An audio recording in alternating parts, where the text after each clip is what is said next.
This is the pound yen currently on the 15-minute time frame, and I'm involved with a flag pattern. We're up about 38 pips. What I'm just going to do is just move my stop back to where it was originally.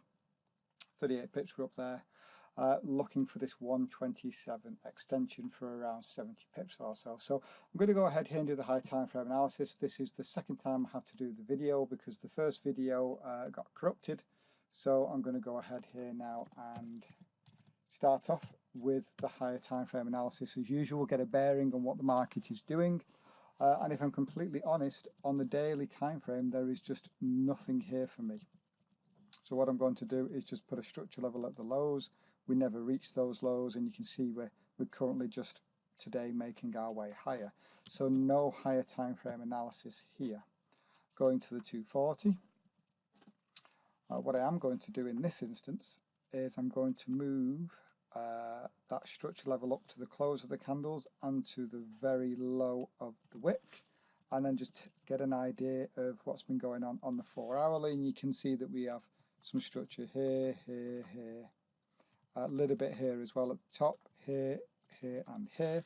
So it is an area where we could see a reaction.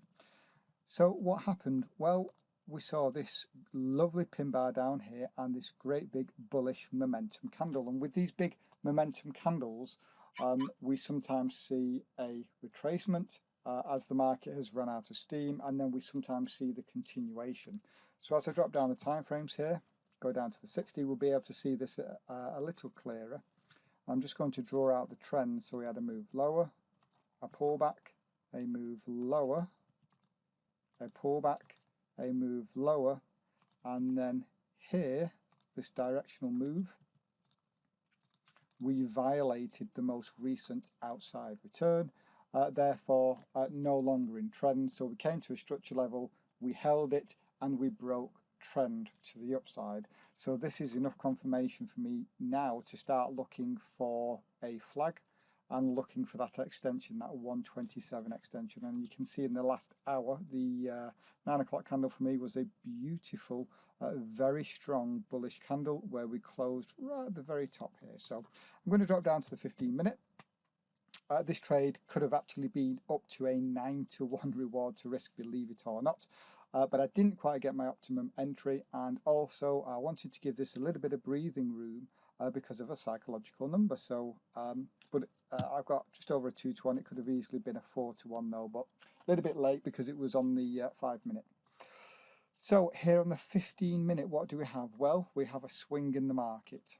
We then have a directional move, which is the pole. And then if we draw out based on the closes of the candles, just like this. And then I'm going to go ahead here and duplicate this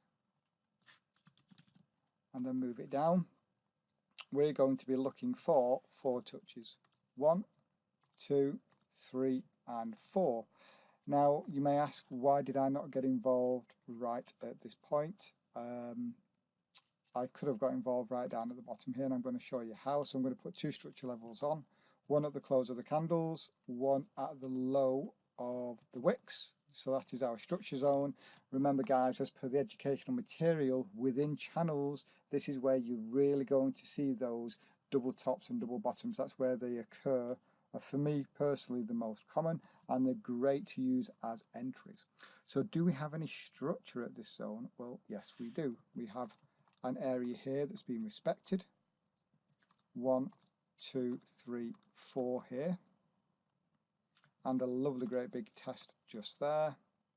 Was there anything else? I don't think there was. Nope. So certainly several areas there where we can see structure has been held. So what I'm now allowed to do is drop 1 time frame lower because the pattern's on the 15. I can drop to the 5 and look for my entry.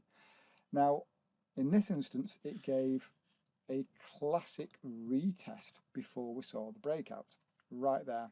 Unfortunately the market moved here was quite volatile, never got my optimum entry, but being 180R below this retest just here would have meant my stop was at 142.02, 2 pips in front of that psychological number.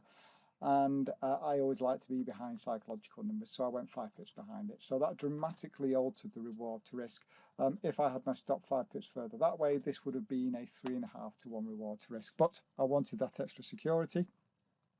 And what we've done now is we've had the confirmation, we've broken out of the channel. So going back to the time frame that the trade is on is the 15. And once we broke out of the channel and closed out of it, I moved my stop 180 below the lows. And when we came up to retest the highs, then that's my signal to go ahead here and move to break even. And we're simply going to wait for that 127 fib to be hit. Now we do have the high time frame confirmation as mentioned. We had that big bullish breakout, we violated trend, would come into previous structure.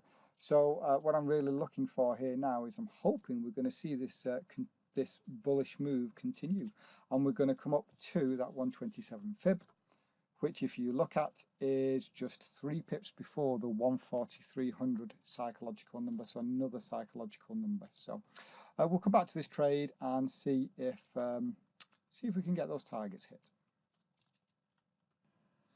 And we're back for the update on this trade. It looks as though I've deleted the information off, but let's have a look. I think from memory it was 70 pips. If you recall, I talked about this where the 2 lines were the retest. I'm just going to drop down to show you again, guys, the retest before the breakout. How many times does this happen? And as mentioned, this trade could have been upwards of a 9 to 1 reward to risk, but didn't get the best fill, wanted my stop behind that psychological number, but look, that is what happened. We came up to this area and just carried on up and hit in the night. So a beautiful winning trade there. For me, that was a 2 to 1 reward to risk, which I am very happy about for a Friday.